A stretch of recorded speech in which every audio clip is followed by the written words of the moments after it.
दीक्षा classes के online platform पर आपका स्वागत है। और अपनी जो सेट की कक्षाओं की सीरीज चल रही थी, उस सीरीज के अंदर पॉलिटी की दूसरी क्लास लेके मैं आज उपस्थित हूँ। राजनीति विज्ञान की सेकंड क्लास लेके मैं आज उपस्थित हूँ आपके सामने। तो राजनीति विज्ञान के अंदर अपने संविधान सभा या संवैधानिक विकास के नाम से एक टॉपिक चल रहा था। उस टॉपिक के अंदर अपने संविधान की बात कर ली थी, संविधान समिति का जो चुनाव हुआ था उसकी बात कर ली थी। उसके बाद संविधान सभा की बैठकों की चर्चा करनी थी। तो बैठकों की चर्चा के अंदर अपना शुरू करना था संविधान सभा की प्रथम बैठक से। तो सबसे पहले तो मैं ये कहना चाहूँगा कि जो भी इस क्लास को अटेंड कर रहे हैं ना, सेट के लिए अटेंड कर रहे हैं, वन रक्षक के लिए अटेंड कर रहे हैं या वनपाल के लिए अटेंड कर रहे हैं, अगर आप राजस्थान के किसी भी कम्पिटिटिव एग्ज़ाम के लिए इस क्लास को अगर अटेंड कर रहे हैं, अगर क्लास ले रहे हैं ना, तो कॉपी पेन अपने पास लेके बैठ जाना, क्योंकि इस वीडियो के अंदर मैं संविधान सभा की बैठकों से संबंधित आपको क्वेश्चन भी करवाऊँगा। तो कॉपी पेन अपने पास लेके बैठ जाना, ठीक है। अपने शुरू करते हैं संविधान सभा की बैठकों से। तो अपना कहाँ तक हो गया था? तो अपना हो गया था संविधान सभा की प्रथम बैठक से करना था। प्रथम बैठक तो संविधान सभा की प्रथम बैठक, संविधान सभा की जो प्रथम बैठक थी, संविधान सभा की प्रथम बैठक, फर्स्ट बात तो ये है, संविधान सभा की प्रथम बैठक में कितने सदस्यों ने भाग लिया? तो इसके अंदर सदस्यों ने भाग लिया 211 सदस्यों ने भाग लिया। कितने सदस्यों ने भाग लिया? 211 सदस्यों ने भाग लिया। कितने सदस्यों ने भाग लिया? 211 सदस्यों ने। और ये 9 दिसंबर 1946 कब है? 9 दिसंबर 1946 को प्रथम बैठक हुई। कब हुई? 9 दिसंबर 1946 को प्रथम बैठक हुई। और संविधान सभा की प्रथम बैठक में 211 सदस्यों ने भाग लिया। कितने सदस्यों ने भाग लिया? 211 सदस्यों ने भाग लिया। 211 सदस्यों ने भाग लिया। तो पहला क्वेश्चन तो यही पूछ सकता है अपने से कि संविधान सभा की जो प्रथम बैठक थी वो कब हुई? तो उसके अंदर अपना ऑप्शन होगा, जो आंसर होगा वो होगा 9 दिसंबर 1946 को हुई। कब हुई? 9 दिसंबर 1946 को हुई। दूसरा क्वेश्चन पूछेगा अपने से कि संविधान सभा की जो फर्स्ट बैठक हुई उसमें संविधान सभा के कितने सदस्यों ने भाग लिया? तो कितने सदस्यों ने भाग लिया? 211 सदस्यों ने भाग लिया। कितने सदस्यों ने भाग लिया था? 211 सदस्यों ने भाग लिया था संविधान सभा की फर्स्ट बैठक में।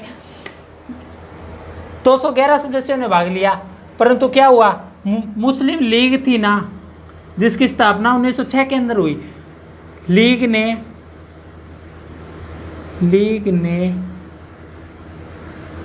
पाकिस्तान की मांग को लेकर, लीग ने पाक की मांग को लेकर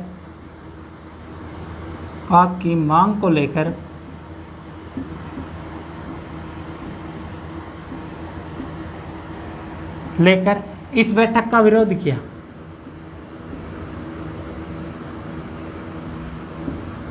बैठक का बहिष्कार किया या विरोध किया? विरोध किया। तो लीग ने पाकिस्तान की मांग को लेकर इस बैठक का विरोध कर दिया। किसने कर दिया? जो मुस्लिम लीग थी उसने पाकिस्तान की मांग को लेकर इस बैठक थी, जो संविधान सभा की फर्स्ट बैठक हुई थी, उस बैठक का विरोध कर दिया। विरोध कर दिया या बहिष्कार कर दिया, एक ही बात कह सकते हैं। कहने का मतलब उन्होंने इस बैठक के अंदर अपनी हिस्सेदारी नहीं दी, वो इस बैठक के अंदर नहीं आए। तो और लीग की स्थापना कब हुई थी? तो 1906 के अंदर लीग की स्थापना होती है। कब होती है? मुस्लिम लीग की स्थापना 1906 के अंदर हुई थी। तो तीसरा क्वेश्चन यहाँ से ये बन सकता है कि मुस्लिम लीग ने संविधान सभा की फर्स्ट बैठक का विरोध क्यों किया? तो पाकिस्तान की मांग को लेकर। तो इस क्वेश्चन को इस तरीके से भी घुमा के पूछ सकता है कि पाकिस्तान की मांग को लेकर लीग ने संविधान सभा की किस बैठक का विरोध किया था? तो वो किया था फर्स्ट बैठक का। लीग ने ये तो किया, इसके साथ साथ लीग ने क्या किया, लीग ने किया 16 अगस्त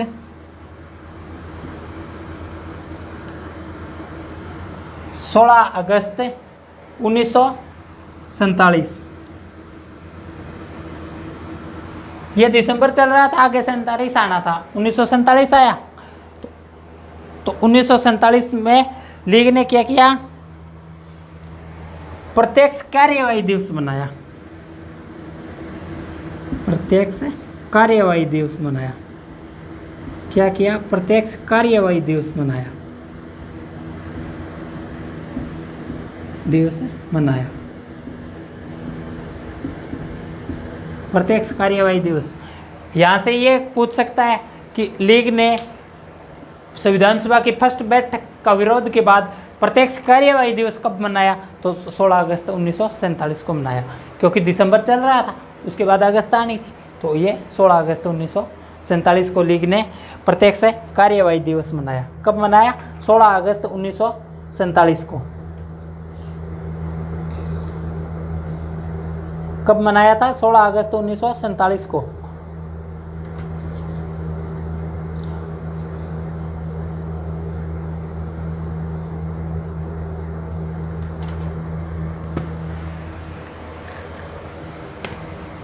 ये 47, सॉरी ये 47 नहीं है, ये 1946 है। तो कब मनाया था, 16 अगस्त 1946 को मना लिया था, जब चुनाव आए थे ना, जुलाई में चुनाव हुए और अगस्त में उनका परिणाम आया। तो परिणाम आने के बाद जब लीग को जितनी सीटें निर्धारित थी उतनी सीटें नहीं मिली, तो उन्होंने सोचा अब अपने साथ आगे भी धोखा हो सकता है, क्योंकि जितनी सीटें अपने को मिलनी चाहिए थी उतनी सीटें नहीं मिली, हम अपनी संपूर्ण भागीदारी नहीं निभा सकते। तो इस कारण से उन्होंने जब चुनाव के बाद 16 अगस्त 1946 को प्रत्यक्ष कार्यवाही दिवस मनाया। वो पहले में, क्योंकि ये दिसंबर वाला देख के मैं अगस्त बोल गया था, तो वो ध्यान कर लेना, यह 1946 है, ठीक है। मुस्लिम लीग ने प्रत्यक्ष कार्यवाही दिवस मना लिया, चलो वो उनकी सोच थी, उन्होंने मना लिया, कोई बड़ी बात नहीं। अब बात आई, इसके अंदर 211 सदस्य थे। कितने सदस्य थे, 211 सदस्य थे। तो इन 211 सदस्यों को शपथ कौन दिलवाए, इन 211 सदस्यों को शपथ दिलवानी थी, 211 सदस्यों को शपथ। तो इस समय भारत के पास शपथ दिलवाने के लिए कौन थे, तो भारत के पास एक ही पद था, उसका नाम था वाइसराय। वाइसराय कौन थे, वाइसराय थे। भारत के अंदर इन 211 सदस्यों को शपथ दिलवाने के लिए एकमात्र पद था जिसका नाम था वाइसराय। तो वो वाइसराय शपथ दिलवाए। तो ये देश का मुखिया व्यक्ति, इसके पास इतना तो टाइम नहीं कि ये 211 के 11 सदस्यों को शपथ दिलवा दे, क्योंकि 211 सदस्यों को तो ये शपथ दिलवा नहीं सकता। तो इसने क्या किया, ये 211 सदस्यों को शपथ नहीं दिलवा सकता, चलो एक दो को दिलवा दे, पर 211 को तो नहीं दिलवा सकता था। इस कारण से भारतीय संविधान विशेषज्ञ थे, जो संविधान बनाने का काम कर रहे थे, जो संविधान बनाने में एक्सपर्ट थे, जिनको संविधान के बारे में ज्ञान था, तो उन्होंने क्या किया, इधर उधर के देशों के संविधान को पढ़ना स्टार्ट कर रखा था। तो उन्होंने उन संविधानों को टटोलना स्टार्ट किया, देखना स्टार्ट किया कि हमें इन संविधानों में कोई ऐसा पद मिल जाए जो अपने इन 211 सदस्यों को शपथ दिलवा दे। इसी कारण से कहा जाता है, क्योंकि इधर उधर के संविधानों से जो जो अच्छाइयाँ थी, उन अच्छाइयों को भारत के संविधान के अंदर जगह दी गई। इस कारण से कहा जाता है कि कहीं का ईंट कहीं का रोड़ा, भानुमति ने कुटुंबा जोड़ा। ये बात इसलिए कही जाती है। तो अपने संविधान विशेषज्ञों ने क्या किया, अपने संविधान विशेषज्ञों ने देखा फ्रांस का संविधान, कहाँ का संविधान पढ़ा, फ्रांस का संविधान। अपने संविधान विशेषज्ञों ने फ्रांस का संविधान पढ़ा, और फ्रांस के संविधान के अंदर एक पद था जिसका नाम था pro tem speaker. Pro tem speaker, pro tem speaker. क्या नाम था? Pro tem speaker. फिर इसका हिंदी में देखा, ये तो इसका इंग्लिश नाम था या अंग्रेजी में नाम था। फिर इसको हिंदी में देखा, तो हिंदी में देखा तो इसका अर्थ था अस्थायी अध्यक्ष। अस्थायी अध्यक्ष।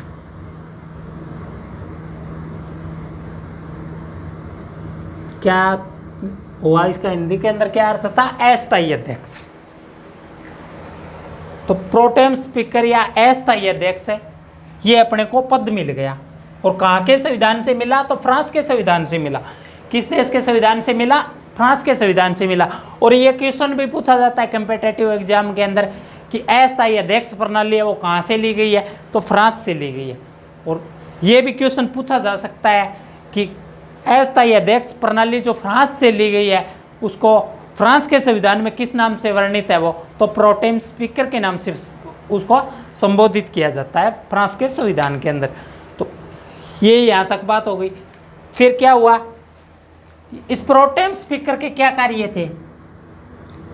प्रोटेम स्पीकर के कार्य बोल दो चाहे अस्थायी अध्यक्ष के कार्य बोल दो, दोनों का एक ही चीज है। तो इस प्रोटेम स्पीकर के क्या कार्य थे? तो इसके दो कार्य थे। फर्स्ट कार्य, एक नंबर कार्य था सभी सदस्यों को शपथ दिलवाना। सभी सदस्यों को शपथ दिलवाना।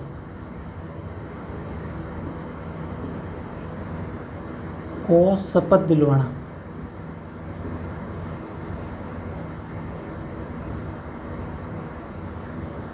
सभी सदस्यों को शपथ दिलवाना। एक काम हो गया। तो अपनी जो ये समस्या थी, इस समस्या का तो समाधान हो गया कि 211 सदस्यों को शपथ कौन दिलवाएगा? तो प्रोटेम स्पीकर थे या अस्थायी अध्यक्ष थे। तो अस्थायी अध्यक्ष को वाइसराय शपथ दिलवा देगा, और वाइसराय जिसको शपथ दिलवाएगा, जो अस्थायी अध्यक्ष होगा, तो उसको शपथ वो क्या करेगा? वो 211 सदस्यों को शपथ दिलवा देगा। इस समस्या का तो समाधान हो गया। इसके बाद इसका दूसरा कार्य था प्रोटेम स्पीकर का स्थायी अध्यक्ष की नियुक्ति करना। स्थायी अध्यक्ष की नियुक्ति करना। स्थायी अध्यक्ष की नियुक्ति करना।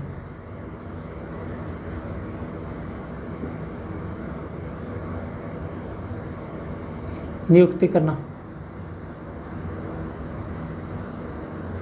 स्थायी अध्यक्ष की नियुक्ति करना। दूसरा कार्य था इसका स्थायी अध्यक्ष की नियुक्ति करना। इसके दो कार्य थे प्रोटेम स्पीकर के, सभी सदस्यों को शपथ दिलवाना और स्थायी अध्यक्ष की नियुक्ति करना। क्या? स्थायी अध्यक्ष की नियुक्ति करना। तो इसके तो दो कार्य थे, परंतु स्थायी अध्यक्ष बनाया किसे जाए, इस बारे में भी तो विचार करना था। तो यही बात उसी संविधान के अंदर लिखी गई थी कि स्थायी अध्यक्ष प्रणाली के अंदर उस सदस्य को वरीयता दी जाएगी जो उपस्थित सदस्यों में उम्र में सबसे वरिष्ठ होगा। तो अस्थायी अध्यक्ष के अंदर क्या किया जाता है? उपस्थित सदस्यों में, उपस्थित सदस्यों में, उपस्थित सदस्यों में उम्र में सबसे वरिष्ठ सदस्य, सबसे वरिष्ठ सदस्य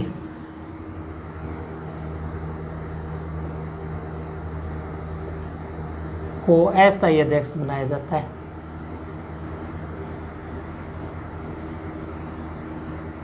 क्या किया जाता है? अस्थायी अध्यक्ष बनाया जाता है।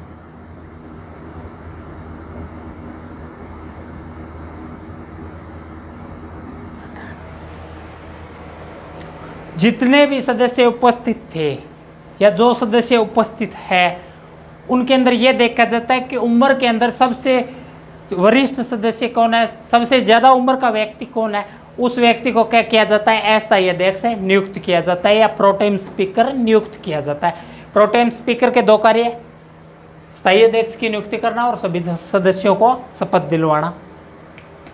तो इस समस्या का भी समाधान हो गया। प्रोटेम स्पीकर के दो कार्य को का भी पता चल गया कि ये प्रोटेम स्पीकर ये कार्य करेगा, और अस्थायी अध्यक्ष की अगर नियुक्ति करेगा तो किस आधार पर करेगा? जो उम्र में उपस्थित सदस्यों में, जो इस बैठक में उपस्थित थे उन सदस्यों में उम्र में जो सबसे वरिष्ठ सदस्य होगा या उम्र में सबसे ज़्यादा उम्र का व्यक्ति होगा, उस व्यक्ति को अस्थायी अध्यक्ष नियुक्त कर दिया जाएगा। तो अस्थायी अध्यक्ष बनाया जाएगा। क्या किया जाएगा? अस्थायी अध्यक्ष बनाया जाएगा। और भारत के अंदर अस्थायी अध्यक्ष सर्वप्रथम किसको बनाया गया? तो सर्वप्रथम किसको बनाया गया? सच्चिदानंद सिन्हा को बनाया गया। किसको बनाया गया? सच्चिदानंद सिन्हा। इसके अंदर प्रथम संविधान सभा के अंदर संविधान सभा का अस्थायी अध्यक्ष सच्चिदानंद सिन्हा।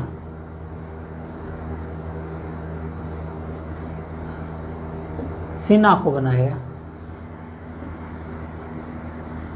सिन्हा को बनाया गया।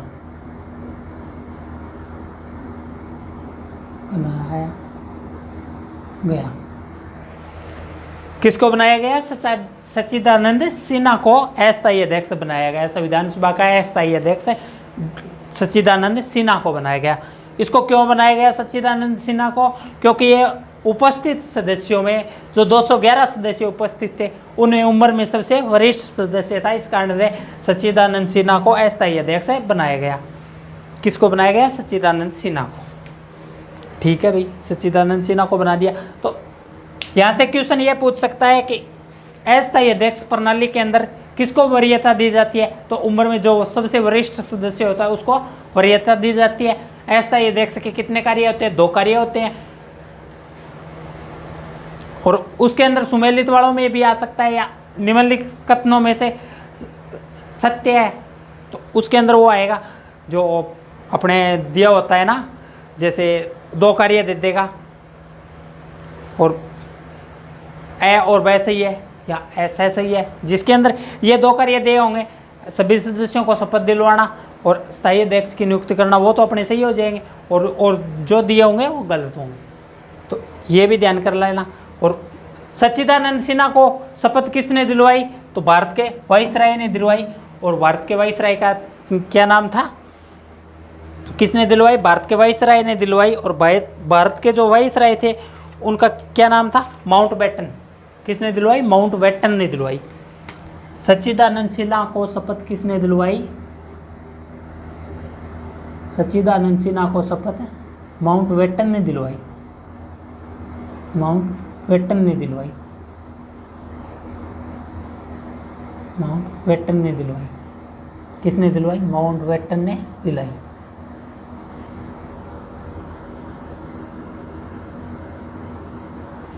सच्चिदानंद सिन्हा थे, उनको शपथ किसने दिलवाई थी? तो भारत के वाइसराय ने दिलवाई थी। और अगर पूछ ले भारत के वाइसराय ऑप्शन में नहीं दिया हो और नाम दिया हो तो लॉर्ड माउंटबेटन ने दिलवाई। किसने दिलवाई? लॉर्ड माउंटबेटन ने दिलवाई।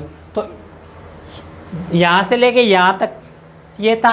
प्रथम संविधान सभा की बात की है अपने और इससे आगे अब बात करेंगे।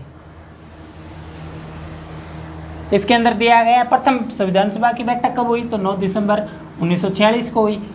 और इसमें कितने सदस्यों ने भाग लिया? तो इसके अंदर सदस्यों ने भाग लिया 211 सदस्यों ने। कितने सदस्यों ने भाग लिया?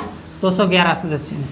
और इसका विरोध किसने किया? तो मुस्लिम लीग ने किया। किसने किया? मुस्लिम लीग ने इसका विरोध किया। क्यों किया? पाकिस्तान की मांग को लेकर किया। और पाकिस्तान की मांग को लेकर जब विरोध किया तो उन्होंने प्रत्यक्ष कार्यवाही दिवस कब मनाया? तो प्रत्यक्ष कार्यवाही दिवस है वो मनाया 16 अगस्त 1946 को, क्योंकि जुलाई के अंदर तो चुनाव हुए थे संविधान सभा के और अगस्त के अंदर परिणाम आया था। परिणाम आने के बाद उन्होंने प्रत्यक्ष कार्यवाही दिवस है मनाया था। कब मनाया था? प्रत्यक्ष कार्यवाही दिवस है मनाया था। और ये भी पूछ सकता है अस्थायी अध्यक्ष प्रणाली वर्तमान में किसमें अपनाई जाती है? तो लोकसभा और राज्यसभा में। एक तो लोकसभा के अंदर अपनाई जाती है और एक राज्यसभा के अंदर अपनाई जाती है। लोकसभा व राज्यसभा।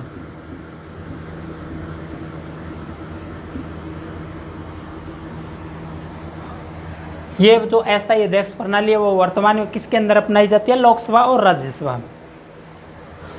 लोकसभा और राज्यसभा। राज्यसभा को अपने विधानसभा भी बोल सकते हैं। लोकसभा व विधान सभा।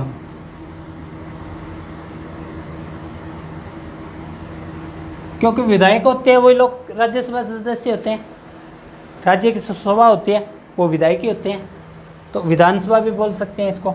तो ये लोकसभा के जो अध्यक्ष होते हैं इनको तो शपथ दिलवाता है राष्ट्रपति। कौन दिलवाता है? राष्ट्रपति।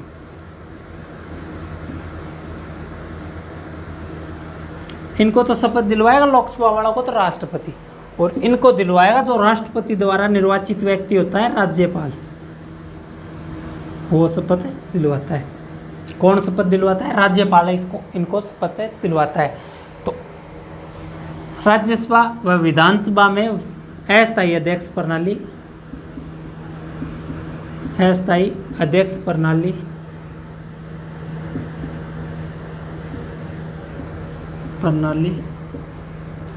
वर्तमान में अपनाई जाती है,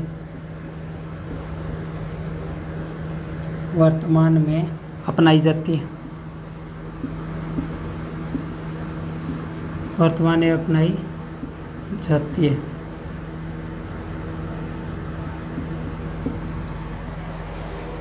ये क्वेश्चन भी अपना यहाँ से क्लियर हो जाता है। अब देखेंगे संविधान सभा की दूसरी बैठक। कौन सी बैठक? संविधान सभा की दूसरी बैठक। फर्स्ट बैठक के अंदर तो एक ही कार्य हुआ, अस्थायी अध्यक्ष को नियुक्त किया गया, 211 सदस्यों को शपथ दिलवाई गई। और अब सेकंड बैठक को देखेंगे। तो सेकंड बैठक कब हुई? तो 9 के बाद 11, और यहाँ पे हो जाएगा दूसरी बैठक।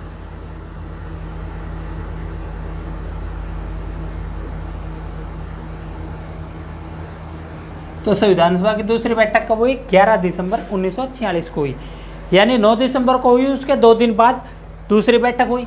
और दूसरी बैठक के अंदर 3 ही कार्य किए गए। कितने कार्य किए गए? 3 ही कार्य किए गए। एक तो संविधान सभा का अध्यक्ष नियुक्त किया गया, संविधान सभा का अध्यक्ष, उपाध्यक्ष,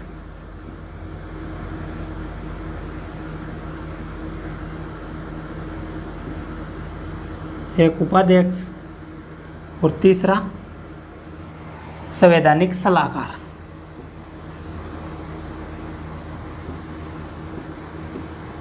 संवैधानिक सलाहकार।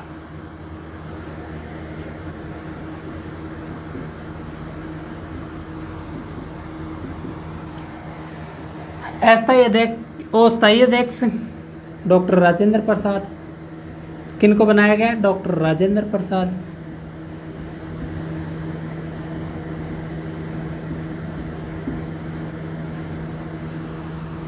और उपाध्यक्ष है HC मुखर्जी।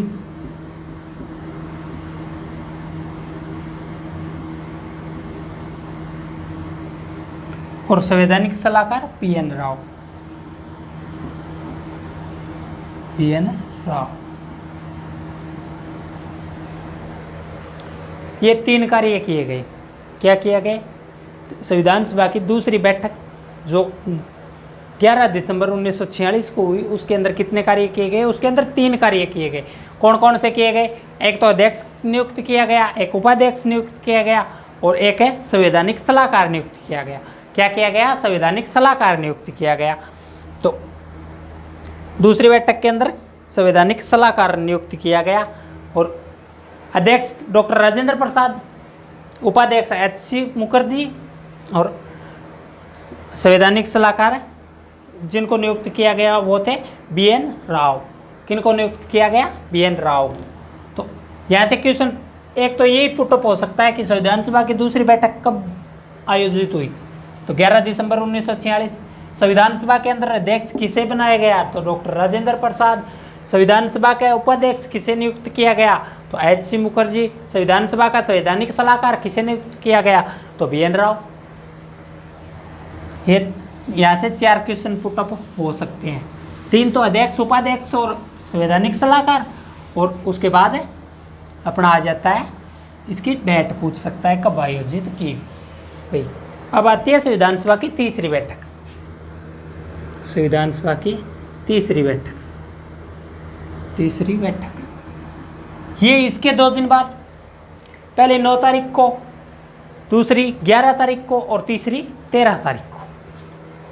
फर्स्ट बैठक हुई वो 9 तारीख को हुई, 9 दिसंबर 1946, दूसरी 11 दिसंबर 1946 और तीसरी 13 दिसंबर 1946। तो इसके अंदर तीसरी बैठक के अंदर क्या कार्य किए गए? तो तीसरी बैठक के अंदर एक सर्वप्रथम कार्य किया गया कि इसके अंदर उद्देश्य प्रस्ताव को पेश किया गया। कौन सा प्रस्ताव? उद्देश्य प्रस्ताव, उद्देश्य प्रस्ताव पेश किया गया। प्रस्ताव पेश किया गया।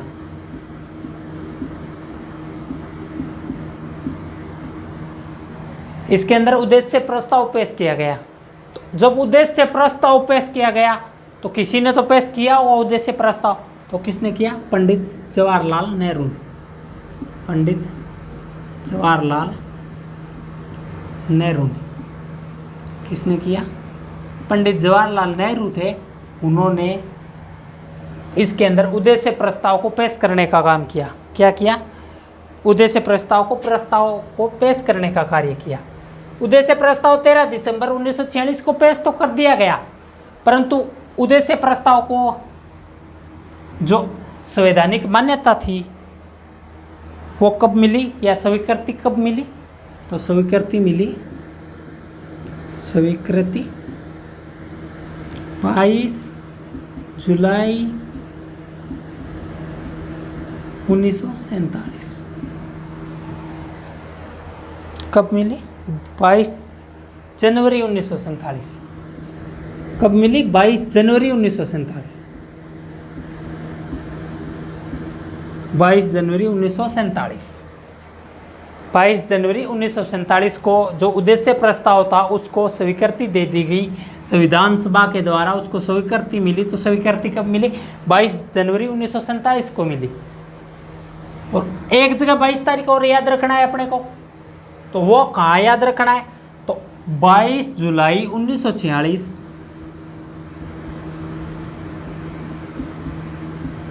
22 जुलाई 1947। इस दिन क्या हुआ? ये जुलाई जनवरी की जगह भी चली गई थी, पहले लिख रहा था तो वहीं पे लिखी गई। तो इस दिन क्या हुआ? तो इस दिन राष्ट्रीय ध्वज को मान्यता मिली। भारत का जो राष्ट्रीय ध्वज है, जिसे अपने तिरंगा के नाम से जानते हैं, तिरंगे के नाम से जानते हैं, राष्ट्रीय ध्वज को मान्यता, ध्वज को मान्यता मिली। इस दिन भारत के राष्ट्रीय ध्वज को मान्यता मिली। संविधान सभा ने इसको भारत तिरंगा था, तिरंगे को राष्ट्रीय ध्वज की मान्यता दी। कब दी? तो 22 जुलाई 1947 को दी। यहाँ से भी पहला क्वेश्चन तो यही पूछ सकता है कि संविधान सभा की तीसरी बैठक कब हुई? तो अपना जो ऑप्शन दिया होगा उनमें होगा 13 दिसंबर 1946। दूसरा क्वेश्चन पूछेगा संविधान सभा के अंदर उद्देश्य प्रस्ताव किसने पेश किया? तो जवाहरलाल नेहरू। संविधान सभा के अंदर उद्देश्य प्रस्ताव किस बैठक में पेश किया गया? तो तीसरी बैठक के अंदर पेश किया गया। किस बैठक के अंदर? तीसरी बैठक के अंदर पेश किया गया। और संविधान सभा ने उद्देश्य प्रस्ताव पेश होने के बाद उसको स्वीकृति कब दी?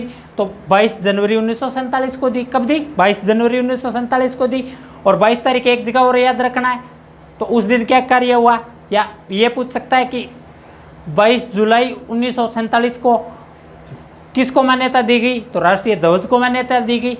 और ये इस क्वेश्चन को इस तरीके से भी पूछ सकता है कि राष्ट्रीय ध्वज को कब मान्यता दी गई? तो 22 जुलाई 1947 को दी गई। कब दी गई? 22 जुलाई 1947 को दी गई।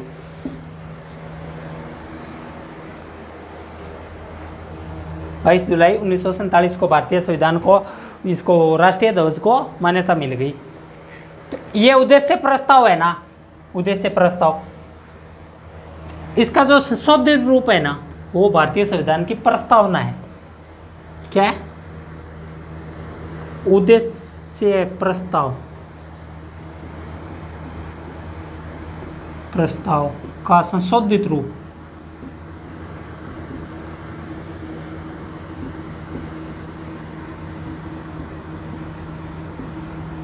भारतीय संविधान की प्रस्तावना है।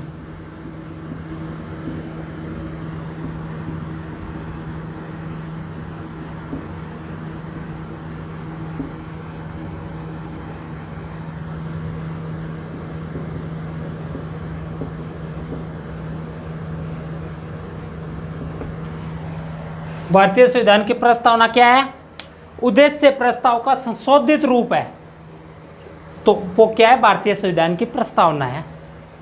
और इसी कारण से भारतीय संविधान की जो प्रस्तावना है उसका दूसरा नाम क्या है? उद्देशिका है। क्या है? उद्देशिका है।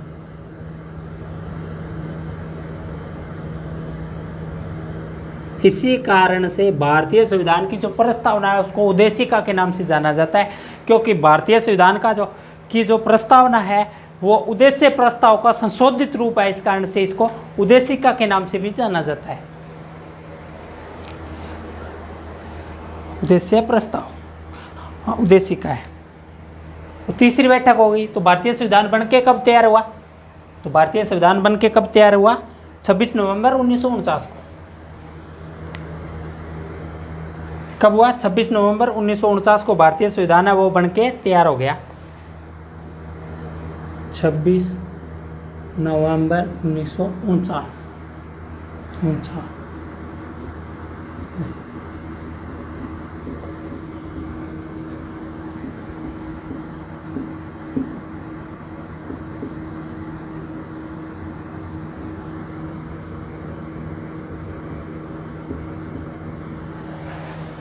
भारतीय संविधान कब जब बना? तो 26 नवंबर 1949 को बना। कब बना? 1949 को बना। भारतीय संविधान 26 नवंबर 1949 को बन तो गया, और इसको बनने में कितना समय लगा? तो समय लगा 2 वर्ष 11 माह और 18 दिन। कितने दिन? 18 दिन। 2 वर्ष 11 माह और 18 दिन का समय लगा। इस दिन ये भारतीय संविधान बन तो गया, परंतु इसको लागू नहीं किया गया। उसका भी कोई कारण रहा, तो वो कारण अपने आगे देखेंगे। पहले भारतीय संविधान बन तो गया परंतु लागू नहीं हुआ। और इस दिन अगर भारतीय महीनों के हिसाब से देखना चाहें तो क्या था? तो इस दिन क्या था? मिति तो मार्गशीर्ष थी। मिति क्या थी? मार्गशीर्ष। मिति मार्गशीर्ष। मिति तो थी मार्गशीर्ष। शुक्ल सप्तमी क्या थी? शुक्ल सप्तमी। शुक्ल सप्तमी।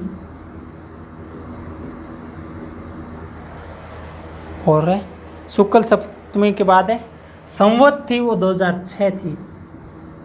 संवत 2006 विक्रमी। संवत 2006 विक्रमी। भारतीय महीनों के हिसाब से क्या थी? तो मार्गशीर्ष का महीना था, जिसे अपने साधारण भाषा में माह बोलते हैं। तो माह का तो महीना था। और तिथि क्या थी? तो तिथि थी सातों, जिसे अपने सप्तमी बोलते हैं या सात्यों बोलते हैं, वो थी। और संवत कौन सी थी? तो संवत थी 2006, जो विक्रमी भारतीय महीनों के हिसाब से थी। तो ये थी। शुक्ल पक्ष था, कृष्ण पक्ष नहीं था, शुक्ल पक्ष था। सप्तमी थी, सात्यों थी। 2006 के अंदर बन के तैयार हो गया। विक्रमी संवत 2006 के अंदर भारतीय संविधान बन के तैयार हो गया। तो इस दिन क्या किया गया? भारतीय संविधान को अंगीकृत, अधिनियमित और आत्म अर्पित किया गया। क्या किया गया? अंगीकृत,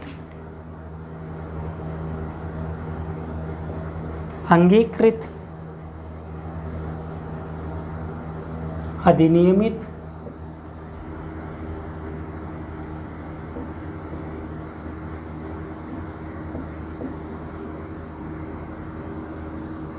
और आत्मसमर्पित,